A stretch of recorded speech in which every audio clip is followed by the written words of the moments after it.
ඇත්තටම අද පොය දවසේ ඉතාමත් සිදුවීමක් ඉතාමත් යහපත් සිදුවීමක් කරන්න ලැබුණා. මොකද අපේ ගෙදර ධාතු මන්දිරයේ අද දෙතිස් වැනි දින පූජාව. නමුත් ඒ වෙලාවේ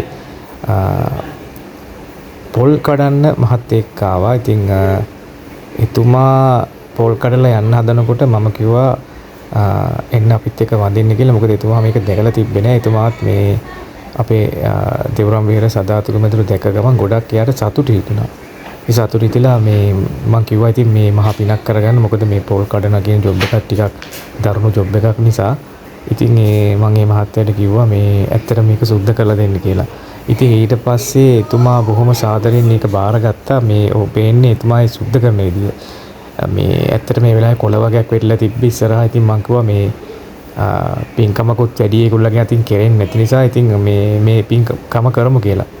ඇත්තටම එතුමාට අක්කාලා බොහොම ආදරෙන් ඒකට සහසම්බන්ධ වුණා. ඉතින් මේ ඉක්මනින් වටපිටාව අතුපතු ගාලා එතුමා ඒ බුද්ධ ගෞරවයෙන් මහත් පිනක් කරගත්තා. මං හිතන්නේ මං ඒක සූක්ෂමව යාව යෙදෙව්වා. මොකද මේ පින්කමට මේ පින්කම අනිවාර්යෙන් කරගන්න ඕනේ කියලා මට හිතුණා එයාලවා. මොකද එයාට මේක මහා වාසනාවක් වෙනවා. මොකද මේ හැමදෑම අපි හිතනවා මේ මිනිස්සු අපිට වැඩ කරන්න ඕනේ කියලා. එහෙම එකක් නැහැ. ඉතින් මේ මිනිස්සයත් මේ සංසාර දුකින් නිදහස් වෙන්න ඕනේ. කවදා හරි දවසක මේ පින එතුමාට හේතු වේවි.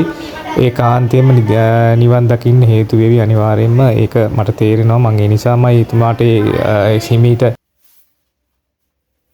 එතුමාව ඒ පින්කමට යහපත් පින්කමට මම යෙදුවේ. ඉතින් බලන්න එතුමා බොහොම උනන්දුවෙන් ඒ වැඩේ කරනවා.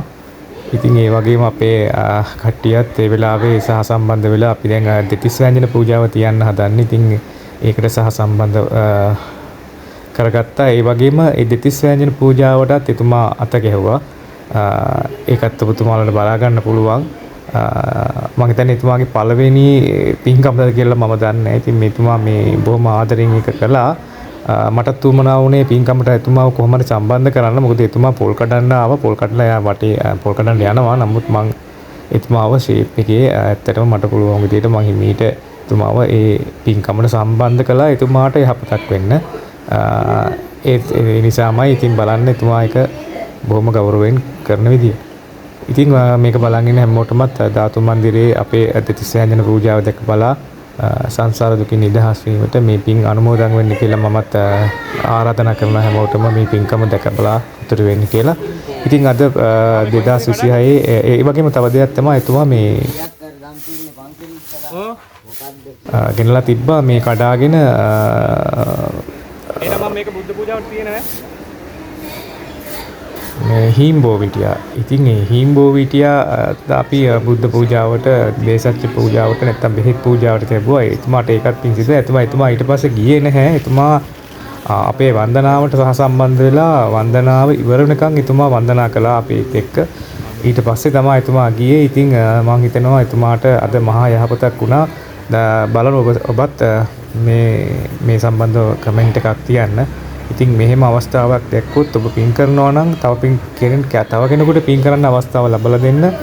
මොකද අපේ ගොඩාක් අයගේ තියෙනවා මේ පිනක් කරන්න ගත්තාම ඒ පින තව කෙනෙකුට අත ගහන්න දෙන්නේ නැහැ. තව කෙනෙකුට උදව් කරන්න දෙන්නේ නැහැ. මම ඒක අත්දැකලා තිනවා. ඒ නිසා එහෙම කරන්න එපා. මොකද පින කියන එක හැමෝටම දෙන්න. ඒ කියන්නේ තමන් පිනා යනවා වගේම තමන් සතුට වෙනවා වගේම අන් අයටත් ඒ සතුට ළඟා කරගන්න ඒ අවස්ථාව ලබා දෙන්න. බාන්න එතුමා උච්චර ආදරින් අර මේ කාරණා ධාතුන් මේ අපේ දානේ වඩම්මන්න නැත්නම් ඒ සම්බුදු පූජා වඩම්මන්න ඒ මුතු කුඩේ අරන් යනවද කියලා බලන්න. ඒවා අපි අවස්ථාව ලබා දෙන්න ඕනේ හැමෝටම. ඒ නිසා පින් කරන හැමෝටම මම කියනවා තව කවුරු හරි ඇවිල්ලා ඔබෙන් මේ පින්කමට අත ගහන්න ඉල්ලුවොත් ඒක නොදී ඉන්න එපා. කවදාවත් ඒකට සහසම්බන්ධ කරගන්න. ඉතින් දැක බලා මේ පින ඕගොල්ලත් අනුමෝදන් වෙන්න. අනුමෝදන් වෙලා උතුම් නිවන් සාක්ෂාත් කරගන්න මේ පින ප්‍රත්‍යපහසුකමක් කරගන්න කියලා මම ආරාධනා කරනවා. ඉතින් ඔබ සැමට සම්මා සම්බුදු සරණයි. චරණ සම්පන්නෝ